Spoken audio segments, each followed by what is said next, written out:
first annual 2007 New Jersey Walkabout will be held in 7/707, and we are doing this because we believe that kids should be active, they should stay out of trouble, and because we believe we could plant over 1,000 trees. And we are proving that there's still beauty in New Jersey. We are doing this because everybody thinks that New Jersey is known as the Garden State, which is true. But without gardens, trees, plants, and flowers, we are no longer the Garden State. We have two guest speakers known as Little Hawk and Brother Bob Saunders, who walked across America.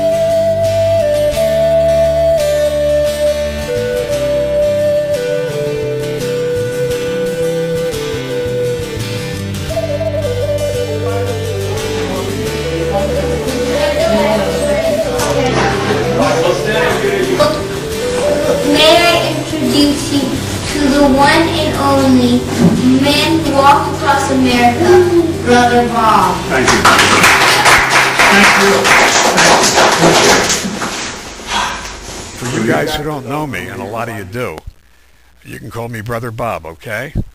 I just want you guys to know first off how proud I am to be part of this project. You'll never be the same after this walk, you guys. You'll be transformed by sky and by rain, by wind and darkness. Not unlike the trees you'll be planting along the way. You'll be surprised, really, I think, that they're going to take root in 50 or 60 years from now. When you guys have grandchildren, you can take them to that spot and say, you see that tree over there? I planted that tree. And you know what you're going to find out? You'll have planted yourself along that route, and it's going to grow, and it's going to be a part of you and a part of this universe. Trees are sacred. I mean, sacred to me. The trees outside this building, you can see the arms or the limbs they lost before I was even born. They never leave their spot. They never take a break. They never complain. They never trouble us, and they continue to grow. You know, when I started walking, I was 285 pounds, and that was 10.5 years ago. I was marked for early death. I don't think I would have even been alive today had I not started walking. Hopefully, after that, they felt a little part of what this walk is going to be all about. And that is a deeper understanding of themselves, of Mother Nature, of all the things that are going to transform them, and about the opportunities that are out there that haven't presented themselves yet because they're not out on that road yet. There are so many countless things that are going to happen that wouldn't have happened if they hadn't been on that road. Now, I want to talk a little bit about Edward Weston. Now, this man did my walk. He walked across the country when they didn't even have good walking shoes or good roads. And when you talk about major walkers, this man, Mr. Weston, is world class. Now, this is a true story. He could easily walk 100 miles a day. The most I've done was 70. Now, in 1861, Weston lost a bet about Lincoln's election, and he had to walk 500 miles in 10 days to attend Abraham Lincoln's inauguration. Weston did make that 500-mile walk in 10 straight days, but he got there 5 hours late because there were blizzard conditions the day of the inauguration, and he had to use railroad tracks to get into Washington.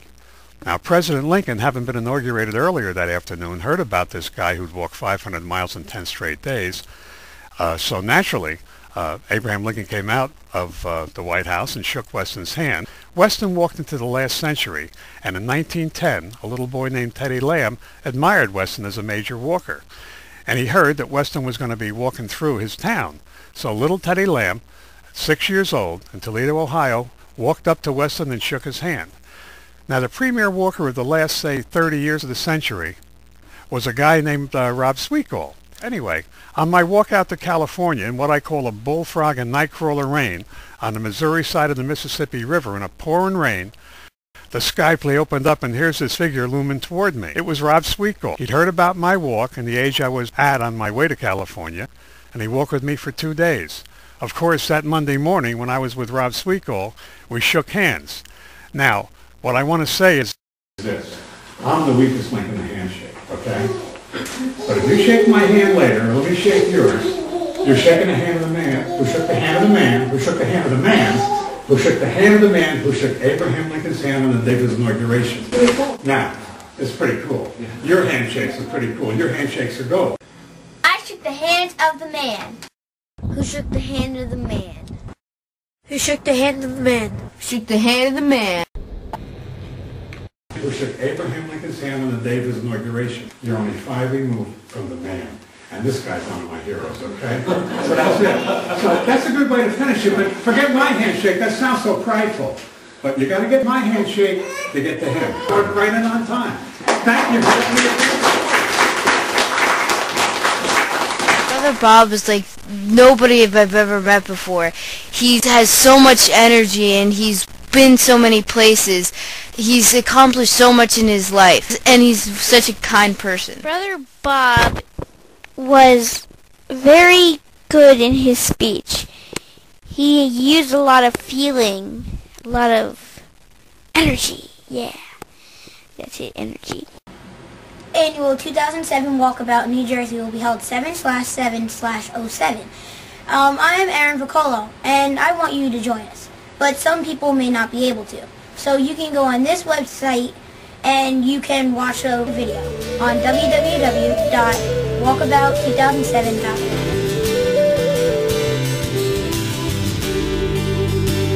I can't say it enough. I'm humbled to be part of the project. I'm standing in front of the world tomorrow.